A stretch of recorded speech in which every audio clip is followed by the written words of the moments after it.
उमरा महसूल मंडळातील शेतकऱ्यांसाठी धक्कादायक आणि संतापजनक बातमी। सुमारे 15,000 शेतकरी स्कायमेट वेदर स्टेशनच्या दोषपूर्ण हवामान अहवालामुळे पीक विमा आणि इतर शासकीय मदतीपासून वंचित राहावे लागले।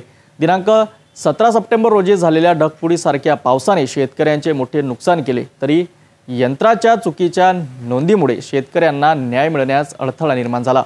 उमरा महसूल मंडळातील शेतकऱ्यांनी गेल्या 2 वर्षांपासून स्कायमेट वेदर स्टेशनकडून प्रवासाची नोंद मागविली होती। 17 सप्टेंबर रोजी झालेल्या ढगफुटीसारख्या अतिवृष्टीमुळे सगळीकडे पिकांचे नुकसान झाले, परंतु या यंत्राचा अहवाल फक्त काही मिलीमीटर पावसाची नोंद दाखवत होता।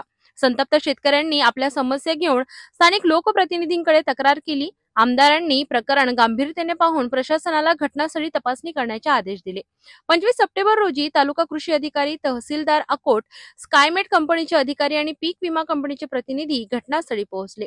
तपासणीत असे निष्पन्न झाले की सदर यंत्र फतेपूर नाल्याच्या पात्रात स्थित असल्यामुळे नाल्याचे पाणी यंत्रावर वाहत असल्याने पावसाची अचूक नोंद घेणे या यंत्रासाठी तांत्रिकदृष्ट्या अशक्य होते। या यंत्राच्या चुकीच्या अहवालामुळे उमरा महसूल मंडळातील सुमारे 15,000 शेतकऱ्यांना पीक विमा, अतिवृष्टी मदत आणि इतर शासकीय सुविधा मिळाल्या नाहीत। सदरील यंत्रामुळे शेतकऱ्यांमध्ये शेतकरी संघटना आणि कृषी विभागाबाबत प्रचंड असंतोष निर्माण झाला आहे। तथापि तहसीलदार सुनील चव्हाण यांनी सांगितले की वरिष्ठ स्तरावर अहवाल सादर करून नुकसानग्रस्त शेतकऱ्यांना योग्य तो न्याय मिळवून दिला जाईल। 2024चा संत्रा विमा 50 मंजूर झाला होता। या कंपनीने आमची फसवणूक केली, 15,000 रुपये दिले। आता आम्ही पूर्ण उमरा मंडळातले जे कास्तकार आहेत ते आम्ही वंचित झालो। याच्यावर कृषी अधिकारी, तालुका अधिकारी जे काही असतील, उपविभाग, हे कृषी विभागात शेतकऱ्यासाठी न्याय देण्यासाठी असतात। हे वेळावेळानं त्याचे हे बदलवतात, 138चा देतात, कधी 22चा देतात। यांच्यापासून आम्ही वंचित आहोत। यांच्यावरही सुद्धा गुन्हे दाखल झाले पाहिजेत। शेतकऱ्यांना जर कायले असा पाय जरी टाकला तर त्यांच्यावर गुन्हे दाखल होतात आणि हे येईल का सूट भेटते काय? हे जे हे गुन्हे करतात त्याचा कायदा तयार होते। शेतकरी जर एखादा गेला एखाद्या ऑफिसमध्ये, त्यांनी एखाद्या अधिकाऱ्याला विचारलं तर त्यांच्यावर ते गुन्हे म्हणजे गुन्हे दाखल होतात। हे काही तुमच्या काही घरचं राज आहे काय?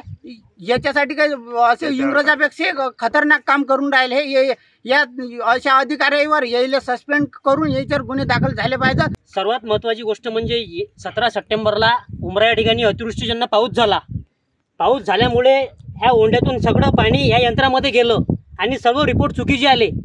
याला हवामान आधारित केंद्रावरचे अधिकारी जबाबदार असून कृषी विभाग हे सर्व अधिकारी जबाबदार आहेत।